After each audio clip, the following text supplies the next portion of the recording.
പരിശുദ്ധ വ്യാകുല മാതാവിനോട് ചേർന്നുകൊണ്ട് നമ്മൾ ഭക്തിപൂർവ്വം അനുസ്മരിച്ചു.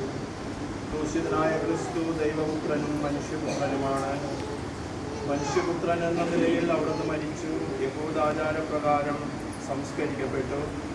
വിശ്വാസപ്രമാണത്തിൽ നാം ഇപ്രകാരം ഏറ്റുപറയുന്നു: പോന്തിയോസ് പിലാത്തോസിന്റെ ഭരണത്തിന് കീഴിൽ നമുക്ക് വേണ്ടി പീഡകൾ സഹിച്ച് ക്രൂശിതനായി മരിച്ച് അടക്കപ്പെട്ടു.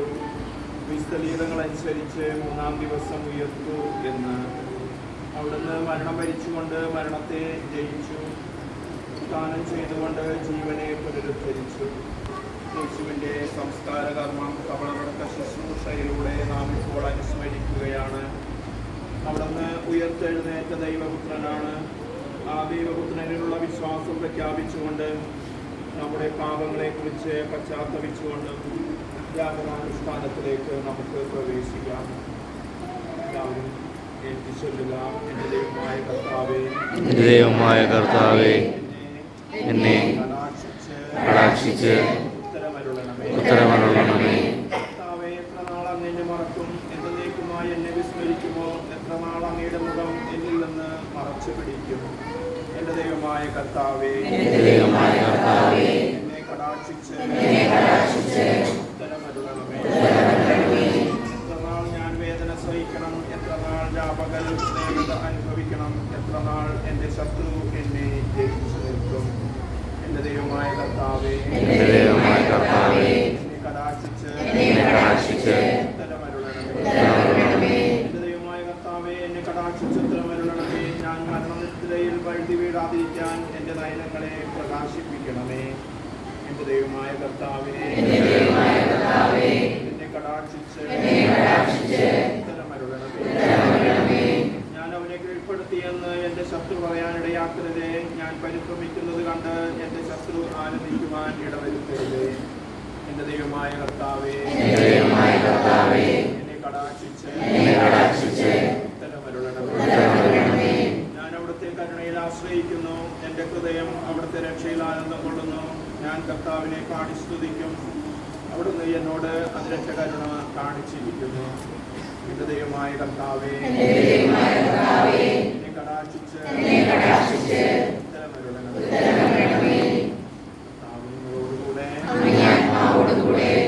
യോഹന്നാന്റെ വിശുദ്ധ സുവിശേഷത്തിൽ വായന.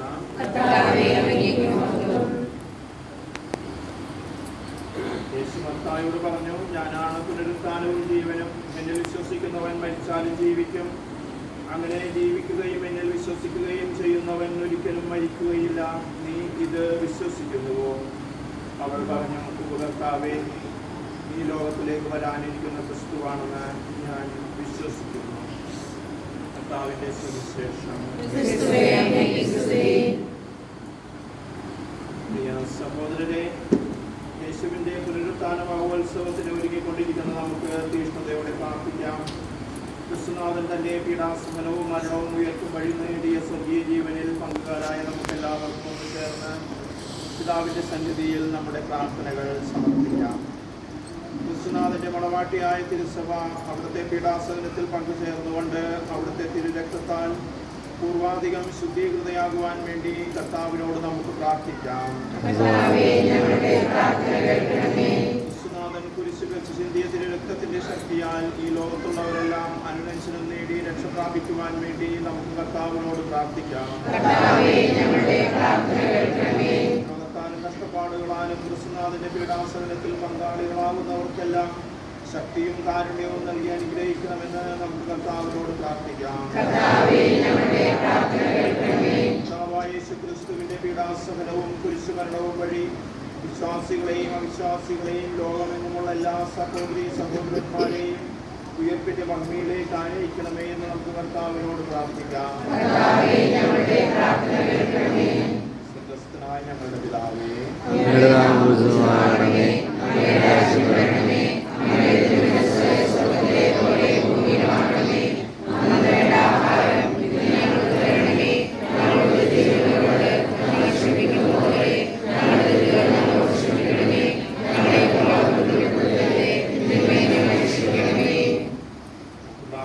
പിതാവായ ദൈവമേ, അങ്ങേ പുത്രനായ യേശുവിനെ മനുഷ്യരക്ഷയ്ക്കായി ലോകത്തിലേക്ക് അയച്ചു തന്നതിനെ അങ്ങേക്ക് ഞങ്ങൾ നന്ദി പറയുന്നു. പുത്രൻ മനുഷ്യരക്ഷയ്ക്കായി പീഡകൾ സഹിച്ച് മരിച്ചടക്കപ്പെട്ടുവെങ്കിലും മരണത്തെ അതിജീവിച്ച് ഉയർത്തെഴുന്നേറ്റുവല്ലോ. ഞങ്ങളും പാപത്താൽ മരിച്ചവരാണെങ്കിലും യേശു നേടിത്തന്ന പ്രസാദവരത്തിൻ്റെ ശക്തിയാൽ ഞങ്ങൾ ദൈവമക്കളുടെ സ്ഥാനത്ത് നിരന്തരം പുനർജീവിക്കുവാൻ കൃപയരുളേണമേ. ആമേൻ. നമ്മൾ സൂക്ഷിക്കുന്ന സ്ഥലത്തേക്ക് ഇപ്പോൾ തന്നെ മാറ്റുകയാണ്. സമാപന ഖബറടക്ക ശുശ്രൂഷ ഇവിടെ നമുക്ക് സമാപിക്കുന്നു.